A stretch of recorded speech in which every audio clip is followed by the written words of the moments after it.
Our national parks are an American triumph, a celebration of our land, a testament to the blessings that we inherited from our forefathers.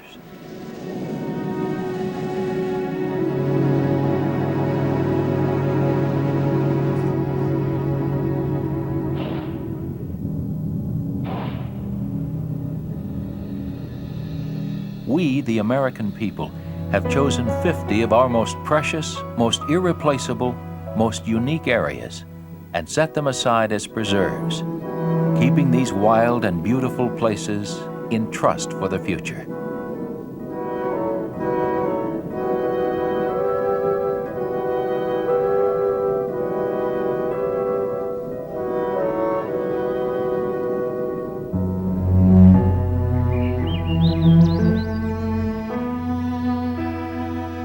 We were the first country to decide that such a step was not only desirable, but necessary.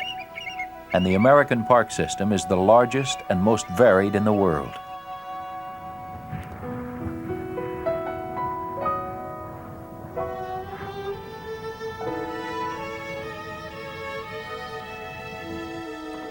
It's dark in here. Watch out for this part here.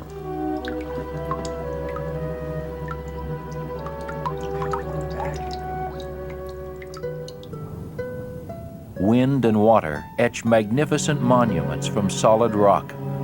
The land seems to live and breathe before our very eyes.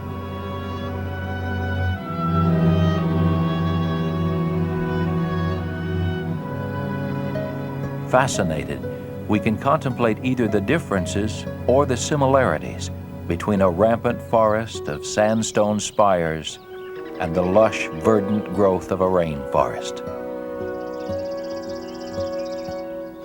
Our parks provide haven for threatened wildlife and preserve the fragile natural beauty of the wilderness.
Familiar summer images of Yellowstone's geysers and hot springs always gladden the eye.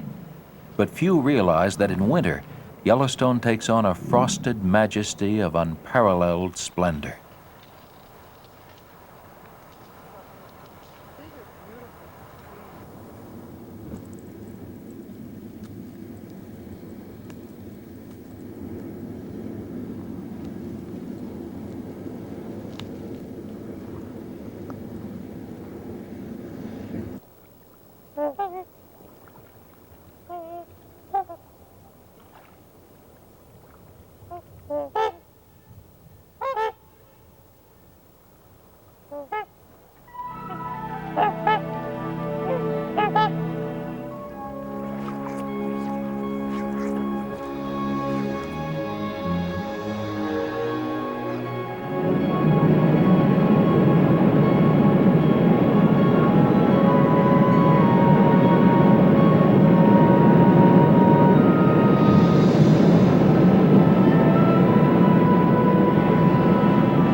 Fur trappers told of a land perpetually afire, of water that blazed and burst from the ground, and of boiling emerald pools lying jewel-like under the sun.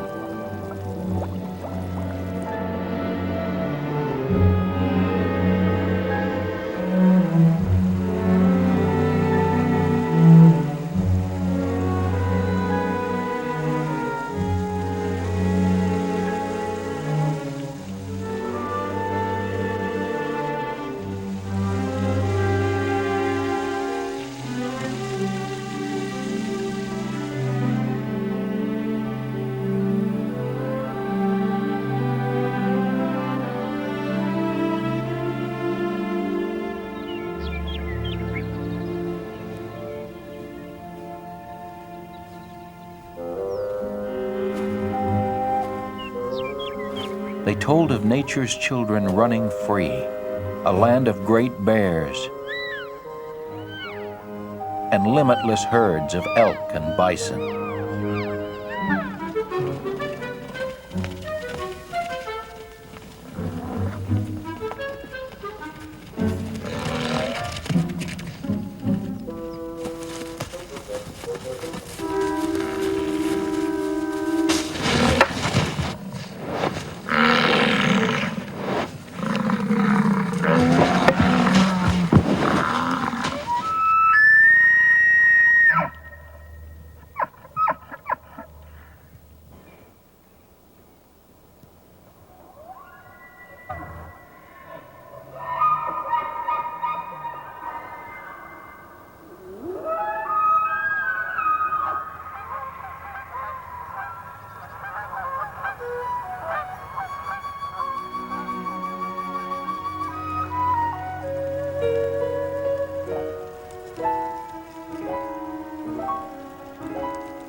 Youngest of the Rockies, the jagged Tetons rise precipitously from the plain. Autumn surrounds them with gold and brings on the frosted air hints of approaching winter.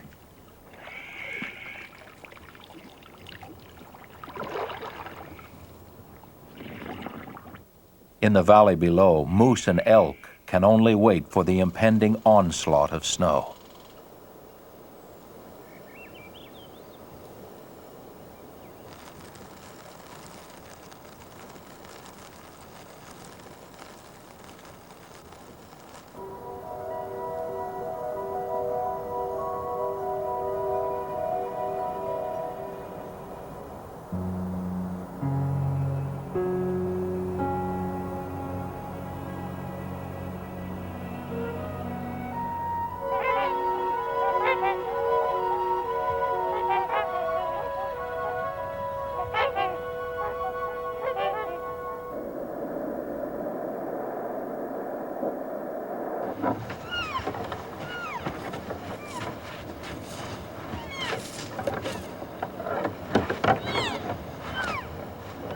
In the sub-zero temperatures, everything, including the battle for survival, intensifies.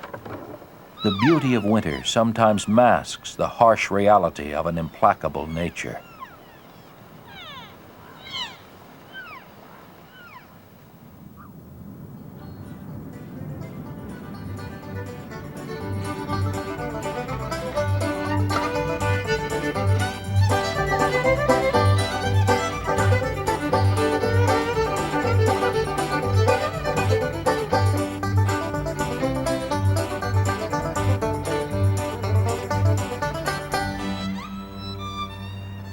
Washington Irving wrote, "There is a serene and settled majesty in woodland scenery that enters into the soul and delights and elevates it and fills it with noble inclinations."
The village of Cades Cove, where early American settlers first worked the land's rich soil, is now part of the national park, adding a dimension of recent human history to the ancient forest.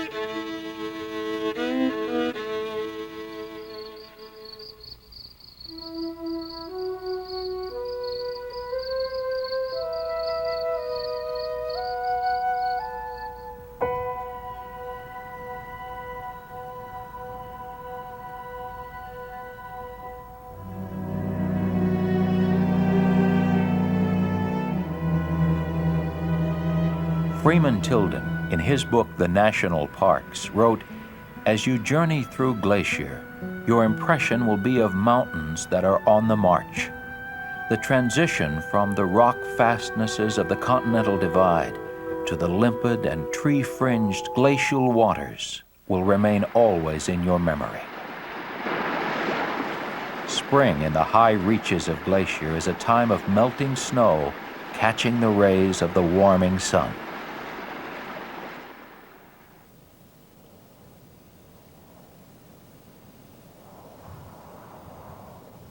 It is a time of rich colors, of mountainsides bursting with new life. It's as if each spring creates the park anew.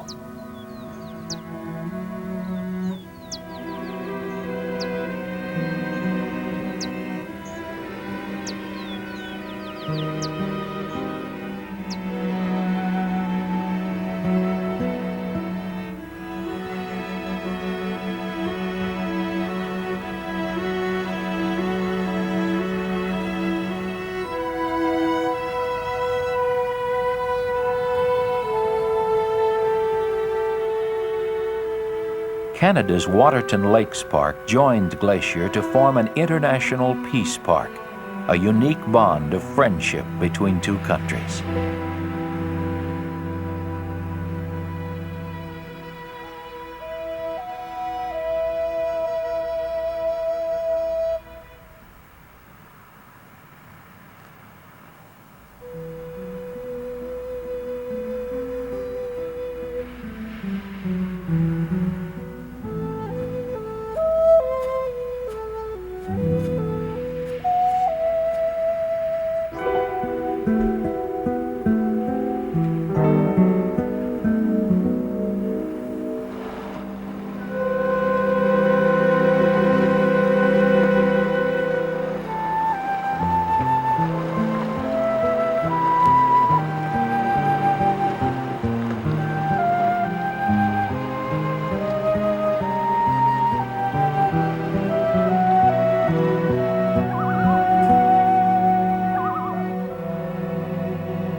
Drifting fog can fill the Grand Canyon, obscuring, if only for a moment, the immense scale of what the Colorado River has carved.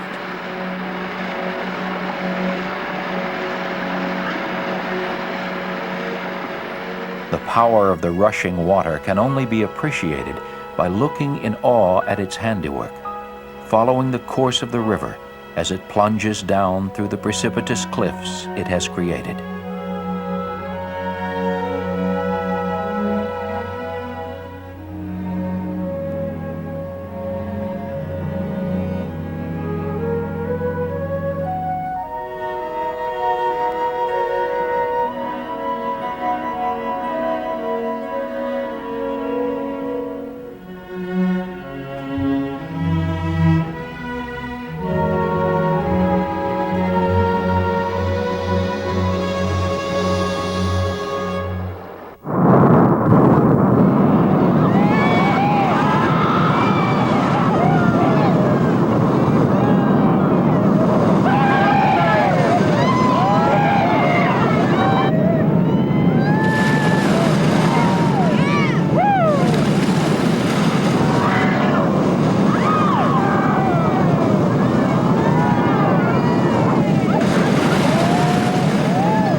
man has stood within this deep place before, watching as the water carves the canyon, seeing time itself flow through the solid rock, leaving the heart of the earth exposed in its wake.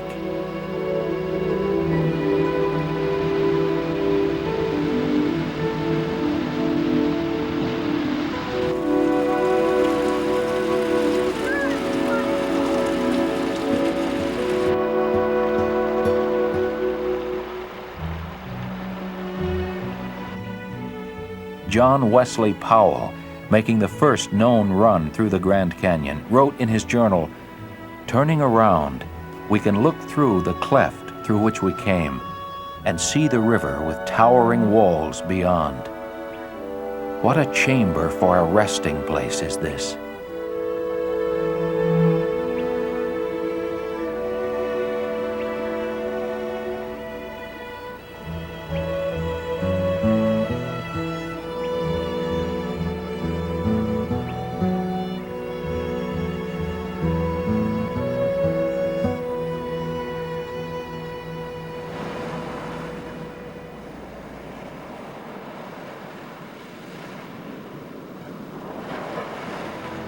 A seacoast, an alpine range, and an amazingly fertile forest combine to create a park where summer and winter can coexist.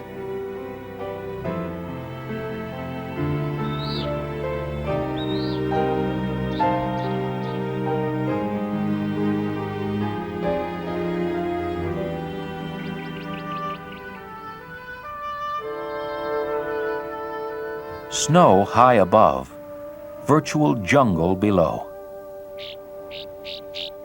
Olympic's deep, dense Hoh rainforest is rare in the temperate latitudes.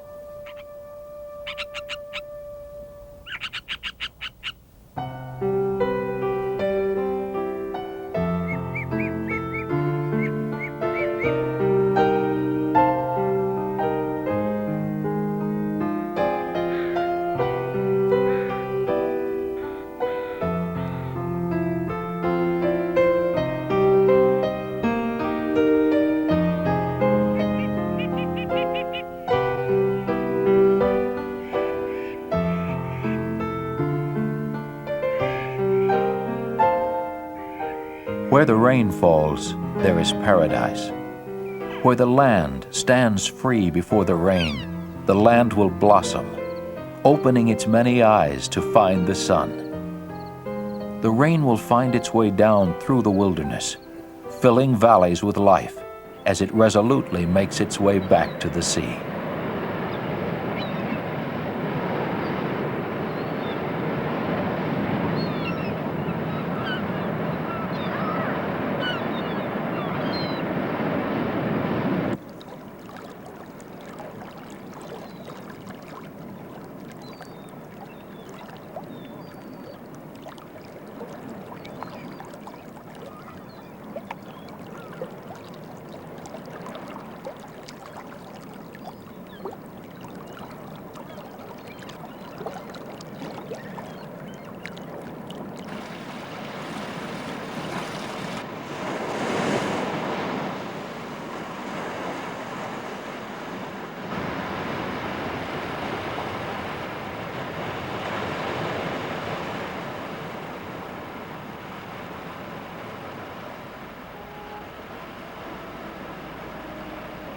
We need the tonic of wilderness.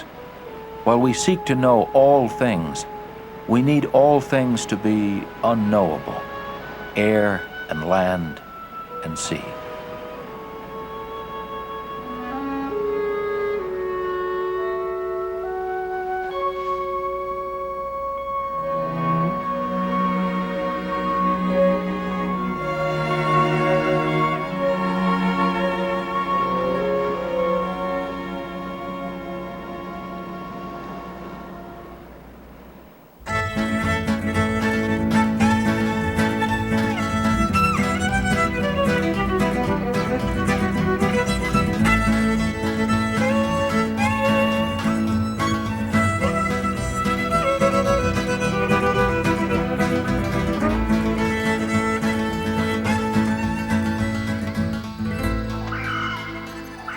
there is a place where earth and water met and joined.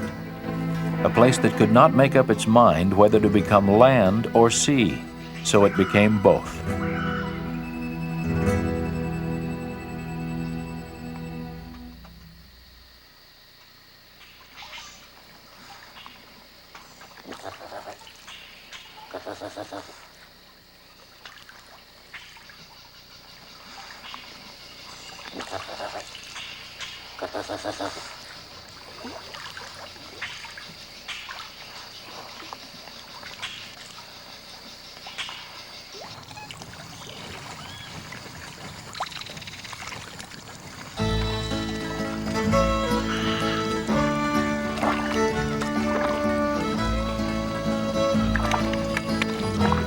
Here can nature's handprint be plainly seen, each finger pointing out a separate path toward survival. Like the patterns of a fingerprint, the interwoven web of life dances about itself, each element separate and yet irrevocably joined.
Mormon pioneers saw the celestial city here in the sculptured rocks. They called it Little Zion. The great white throne of Zion reminds us that the Native Americans revered the canyon as a holy place and preserved it from intrusion.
Sometimes we need to be reminded that, like all living things, we cling precariously to the surface of this planet.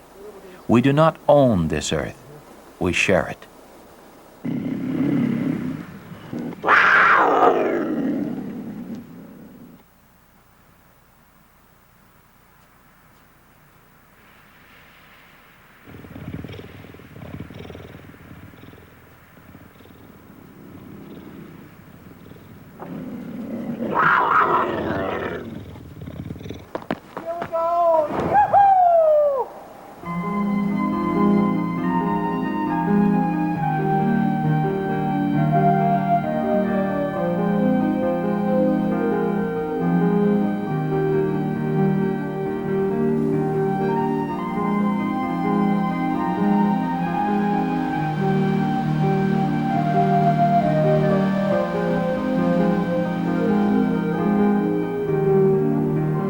No place is so rare as Yosemite. Its granite walls tasseled with waterfalls, its meadows full of wildlife, its high country a realm of lonely grandeur.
The national parks were created to ensure the survival of irreplaceable wildlands, but also to allow us to see the wonders of nature close at hand.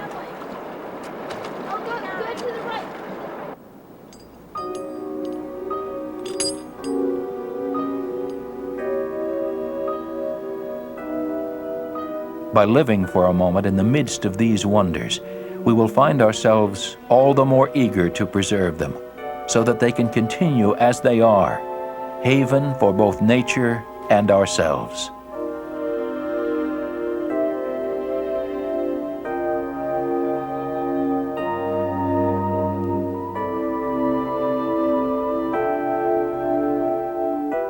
The seasons flow through our national parks in a parade of color and incident, of sunlight and ice. If the parks are indeed gems, they are many-faceted, offering splendidly divergent visions of our natural heritage. A poet wrote, "The earth never tires. The earth is rude, silent, incomprehensible at first. Be not discouraged. Keep on. There are divine things well enveloped. I swear to you, there are divine things more beautiful than words can tell."